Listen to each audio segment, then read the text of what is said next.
Prabu Siliwangi adalah raja arif dan bijaksana dalam memimpin kerajaan Pajajaran.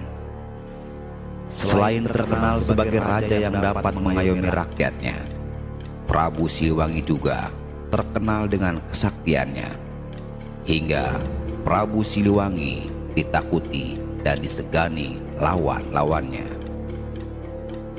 Banyak yang menduga kesaktian Prabu Siliwangi dikarenakan memiliki kodam macan putih yang mendampingi beliau. Padahal macan putih itu awalnya adalah pasukan macan putih yang menyerang Prabu Siliwangi. Lantas, bagaimana bisa macan putih tersebut bisa menjadi kodam pendamping Prabu Siliwangi?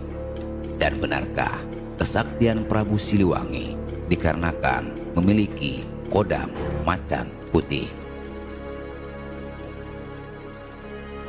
Berikut ini kisah Prabu Siliwangi dan macan putih, atau dikenal dengan sebutan Maung Bodas.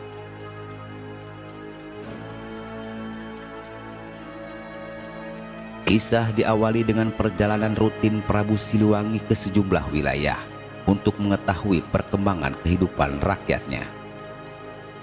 Untuk mengetahui kehidupan rakyatnya, Prabu Siliwangi selalu terjun langsung ke rakyatnya. Tetapi kunjungan Prabu Siliwangi tidak pernah diketahui rakyatnya, karena Prabu Siliwangi selalu menyamar dengan tujuan tidak dikenali rakyatnya. Dengan terus berjalan dari daerah satu ke daerah lain, akhirnya sampailah Prabu Siliwangi di kaki Gunung Cermai yang terletak di wilayah Majalengka. Prabu Siliwangi memutuskan beristirahat di kaki Gunung Cermai tersebut. Tapi belum Prabu Siliwangi hendak istirahat, tiba-tiba muncul segerombolan makhluk gaib yang menyerupai macan putih. Tapi belum Prabu Siliwangi hendak beristirahat, tiba-tiba muncul segerombolan makhluk gaib yang menyerupai macan putih. Kedatangan Prabu Siliwangi ke kaki Gunung Cermai ternyata merasa mengusik makhluk gaib tersebut. Makhluk gaib macan putih itu menunjukkan ketidaksenangannya dengan kehadiran Prabu Siliwangi. Mereka merasa kehadiran Prabu Siliwangi sebuah ancaman bagi mereka.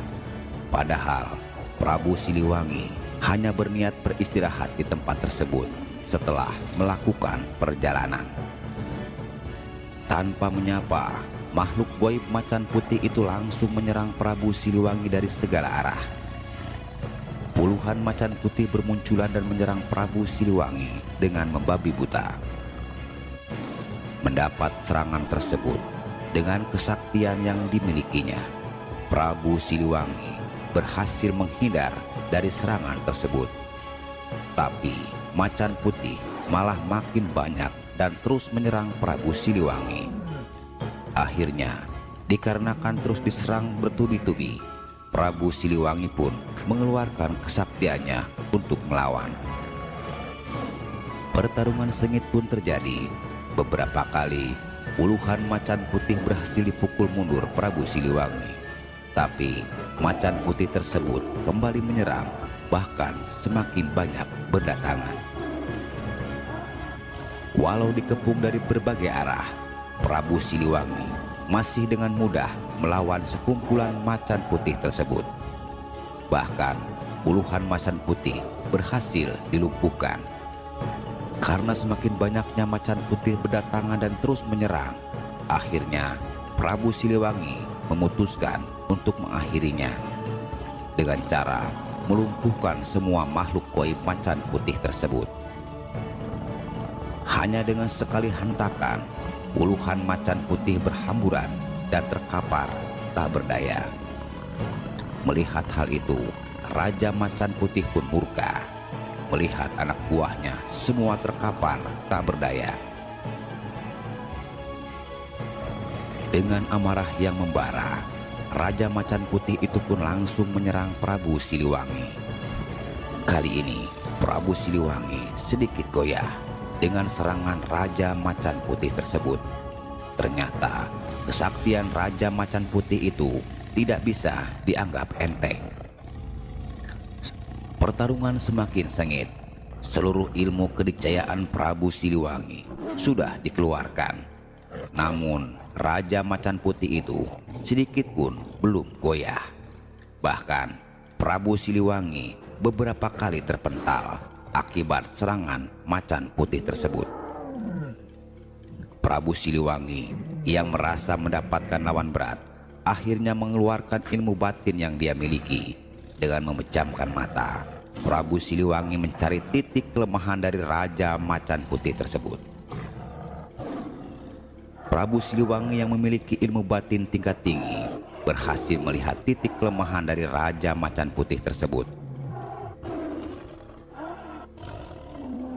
Prabu Siliwangi menatap dengan mata tajam ke satu titik di atas kedua mata dari Macan Putih tersebut. Setelah itu, Prabu Siliwangi kembali mengeluarkan ilmu kesaktiannya. Kali ini, serangan Prabu Siliwangi mengarah pada satu titik kelemahan Raja Macan Putih itu. Dengan sekali hentakan, Prabu Siliwangi akhirnya berhasil mengalahkan Raja Macan Putih, dan sampai sekarang pasukan Macan Putih ikut serta membantu Eng Prabu Siliwangi. Sampai di sini dulu.